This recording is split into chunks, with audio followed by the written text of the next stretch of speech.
Hello everyone, আসসালামু আলাইকুম। সকাল থেকে অনেক কাজ করলাম আর একটু বাইরে গিয়েছিলাম, এই জন্য আমার সকালের ব্লগটা আমার নেওয়া হয়নি। তো এখন প্রায় বিকাল, এই তো দেখেন সন্ধ্যা হয়ে গেল, ইফতারি আর একটুখানি পরে। তো আমি সারাদিন কোনো ব্লগে আসতে পারিনি। তো একটু আগে আমি আমার এই গাছগুলোকে পানি দিয়েছিলাম। তো এই দেখেন আমার টপের এটা হচ্ছে পুদিনা গাছ। তো পুদিনা গাছে আমি পানি দিয়েছিলাম, পুদিনা গাছগুলো মার্শাল্লাহ।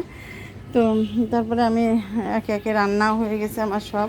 তো আপনাদের সাথে একটু শেয়ার করবো। এখানে আমার হচ্ছে আছে তো একটু সালাদ কেটে রাখছি ইফতারির জন্য। আর এখানে ছোটো মাছ চচ্চড়ি করেছি আজকে আজও। তো ছোটো মাছটা হয়ে গেছে, আমি দুপুরবেলা আসলে ঝামেলার জন্য ইয়ে করতে পারিনি। এদিকে ইফতারি হয়ে গেছে সবগুলোই আর কি।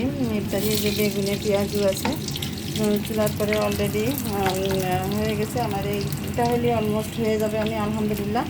তো এখানে আছে আমার হচ্ছে ইয়ে কী বলে, এই তো আমার ছোলা বুটটাও হয়ে গেছে আলহামদুলিল্লাহ। তো এখনও শুধু ইয়ে করতে হবে, বাটি করতে হবে আর কি, সবাইকে মানে ইয়ে করে দিতে হবে। তো এখানে একটু ফল কাটেছি, তো মালটা কাছেছি। এদিকে আমার রান্না সব কমপ্লিট হয়ে গেছে। তো এখানে মিষ্টি কুমড়ো দিয়ে রুই মাছ দিয়ে রান্না করেছি দেখেন। তো আসলে রমজান মাসে বেশি গুড় পাক ভালো লাগে না খেতে। তো ভালো সুস্থতা থাকার জন্য একটু হালকা লাইট খাবার খেতে হয়। এখানে তরমুজ কেটে রাখিছি আর কি। তো তরমুজও কাটা হয়ে গেছে আলহামদুলিল্লাহ। এখানে বেলের শরবত আছে, বেলের শরবতটা আমার হয়ে গেছে। তো যাই হোক, সব কিছু হয়ে গেছে। প্লেট গুছাই রাখছি এখানে। এখন সবার প্লেটে দেবো আর কি। এই যে চিড়েটাও আমার ধোয়া হয়ে গেছে। তো আলহামদুলিল্লাহ, আল্লাহ যা আমাদের ভাগ্যে রেখেছে সেটাই আর কি খাবো। তো এই তো আমার দেখেন মুড়িগুলো আমরা কিনে রাখি, 2-5 দিন হয়ে যায় আমার মুড়ি।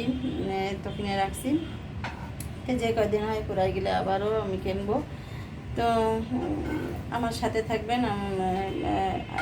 মানে তারাবির অবধি পর্যন্ত আমি ভিডিও করব এবং আপনাদের সাথে যা যা করলাম তো আপনাদের সাথে একটু শেয়ার করব আর কি। সারাদিন আসলে কোনো ভিডিও দিতে পারিনি আমি। তো আমার সাথে থাকবেন। একটু পরে ইফতারি, আপনাদের সবার আমন্ত্রণ রইল আমার বাসায় ইফতারি করতে চলে আসুন, যা জোটে আল্লাহ জোটায় আর কি। তো হ্যালো এভরিওয়ান, আমি চলে আসলাম ইফতারি করার পরে। আপনাদের সাথে আবার একটু সময় দিচ্ছি। তো দেখেন আমি ইফতারি আমাদের কমপ্লিট হয়ে গেছে, মাগরিবের নামাজও হয়ে গেছে আলহামদুলিল্লাহ। তো এখন একটু বসে আছি, বসে থেকে আপনাদের সাথে গল্প করতে চলে আসলাম। তো আসলে আজকে সারাটা দিন কি বলবো আপনাদের সাথে, অনেক বিজি ছিলাম। এই জন্য আপনাদের সাথে আর কি সকাল থেকে আমি ব্লগটা নিতে পারি নাই। আমার সব কিছু হয়ে গেছে কাজ কাম। এখন তারাবির নামাজ পড়বো, এশার আজান দেবে একটু পরে। তো এশার আজান দিলে আমি উজু করে আবার নামাজ পড়বো। তো ওরা এখনও আমার হাজব্যান্ড এখনও আসি নাই মসজিদ থেকে। তো মসজিদ থেকে আসলে আর কি তরমুজ খাবে, তরমুজটা এখনও খাওয়া হয়নি। আর আছে মালটা কাটা রয়েছে, আপনাদের সাথে শেয়ার করেছিলাম। তো সেগুলো এসে খাবে। আসলে ফ্রুটটা আগে খায় না, একটু চিড়া খেয়ে নেই আগে, তারপরে চিড়া খাওয়ার পরে তারপরে ছোলা মুড়ি, তার পেঁয়াজু বেগুনে এগুলো খেয়ে নামাজ পড়তে চলে যায়। নামাজের টাইম তো খুবই অল্প সময়ের ভিতরে জামাত দাঁড়া যায়, এই জন্য তাড়াতাড়ি চলে যায়। তারপরে নামাজ কালাম পড়ে আসে, ওখানে আবার কাজা নামাজ পড়ে, আমিও একটু কাজা নামাজ পড়ি। নামাজ পড়ে আসে তারপরে এসে একটু একটা পান গালে দিয়ে আসে আমার সাহেব। তো পান গালে দিয়ে এসে পানটা সে শেষ করে তারপরে মুখ ধুয়ে তারপরে ফল খাতি বসে। তো ফল খেয়ে তারপরে আজান দিয়ে দেয়, এর মধ্যে আজান দিয়ে দেয়, উজু করে তারপরে আবার চলে যায় নামাজে। আর আমিও বাসায় উজু করে তারপরে আবার এশার নামাজ সহ তারাবির নামাজ পড়িয়ে নিই। তো পড়ে নিয়ে তারপরে নামাজ পড়ে আসার পরে সবাই মিলে একটু যে ভাত খাই, আর যে না খায় তো সেরি রাত্রি খাই। অনেক সময় আমি সন্ধ্যা রাত্রি ভাতটা খাই না, পেটটা ভরা থাকে, ইফতারি খেয়ে পেটটা ভরা থাকে, এই জন্য ভাতটা খেতে আমার খুবই মানে সেরি রাত্রে ভাতটা খাওয়া যায় না। এই জন্যে আমি সন্ধ্যা রাত্রি ভাতটা খাই না, একেবারে সেরি রাত্রি খাই।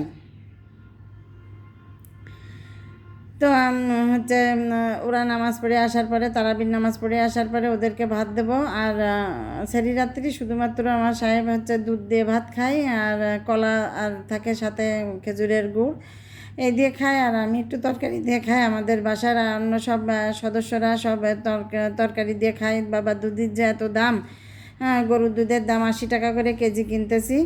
তো আজকেও কিনে নিয়ে আসছে 2 কেজি 80 টাকা দিয়ে, এক এক লিটার 80 টাকা দিয়ে কিনে নিয়ে আসছি। তো অনেক দাম। আমরা যখন বেশ 1-2 বছর আগে 60 টাকা করে কিনেছি, 50 টাকা করে কিনেছি লিটার, তারপরে 40 টাকা করে কিনেছি, এখন 80 টাকা হয়ে গেছে দুধের কেজির দাম, লিটারের দাম।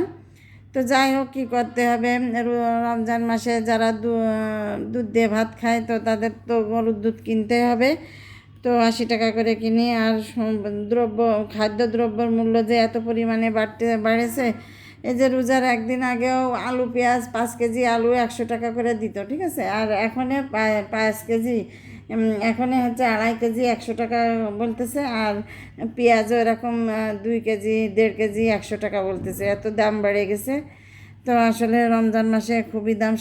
আমরা সাধারণ যেসব ফ্যামিলি আছি এদের খেয়ে কিনে খাওয়াটাই আসলে অনেক কষ্টকর হয়ে যায়, মানে সংসার চালানো অনেক কষ্ট হয়ে যায়। তো আর কী করা, তারপরেও তো খেতে হবে, দাম হলেও খেতে হবে। সে বেশির জায়গায় কম করে খেয়ে জীবনটা তো বাঁচাতে হবে, জীবন বাঁচানো ফরজ। তো আর কি ওরা আবার যারা নিম্নবিত্ত আছে তাদের, আমাদের থেকেও যারা নিচে, তাদেরও অনেক কষ্ট হয় সংসারটা চালানো। তো কর্তৃপক্ষকে এদিকে নজর দেওয়া উচিত যে আসলে আমাদের খাদ্যদ্রব্যের দাম এত বেড়ে যাচ্ছে, বাড়াই দেয় রমজান মাসে। আসলে সারাদিন আমরা সিয়াম সাধনার মাস, একটু দ্রব্যমূল্যের দাম, একটু খাদ্যদ্রব্যের দাম একটু কমালে আমাদের জন্য একটু ভালো হয় আর কি, সাধারণ জনগণের জন্য একটু ভালো হয়। আর যারা নিম্নবিত্ত তাদের তো মানে আমাদের তো আল্লাহ রাব্বুল আলামিন তো একটু মাংস কিনে খাওয়ার যাই হোক একটু তৌফিক দিয়েছে, কিন্তু আমাদের থেকে যারা নিচে তাদেরকে অনেক কষ্ট হয়, সংসার চালাতে অনেক কষ্ট হয়, সেটা আমরা বুঝি। আমরা যখন বাজারে যাই, বাজারের দ্রব্যমূল্যর দাম দেখে আমরা বুঝতে পারি যে সাধারণ জনগণরা, ওরা তো ভালো মন্দ খাওয়ার কথা তো সবটাও দেখতে পারে না, শুধু জীবন যাপন করার জন্য শুধু দুটো ডাল ভাত খেয়ে জীবন ধারণ করবে, সেটাও আসলে তাদের পক্ষে সম্ভব হয়ে ওঠে না। তো আর কি, তো আমাদের দোকানদার ভাইরা যে এরমভাবে খাদ্যদ্রব্যের দাম এত বাড়ায় দেয়, আলু দিয়ে ভাত দিয়ে খাবে, তা সেটাও অনেক বাড়ায় দেয় আর কি। তো যাই হোক, রুজির মালিক আল্লাহ রুজিতে যে যা লিখেছে তাই হবে আর কি। তো সবাই ভালো থাকবেন, সুস্থ থাকবেন। আর আমার ভিডিওগুলো যদি ভালো লেগে থাকে তাহলে আমাকে লাইক কমেন্ট আর সাবস্ক্রাইব করে আমাকে সামনের দিকে যাওয়ার জন্য একটু উৎসাহিত করবেন। ইচ্ছা আছে অনেক দূর যাওয়ার, তো আপনারা যদি আমার সাথে থাকেন তো ইনশাল্লাহ যেতে পারবো। তো সবাই ভালো থাকবেন, সুস্থ থাকবেন, আমাদের জন্য দোয়া করবেন। আমিও সবার জন্য দোয়া করি। এই ছিল আমার আজকের ভিডিও, এতটুকুই। তো রমজানের মুবারক, রমজানের শুভেচ্ছা। আল্লাহ হাফেজ।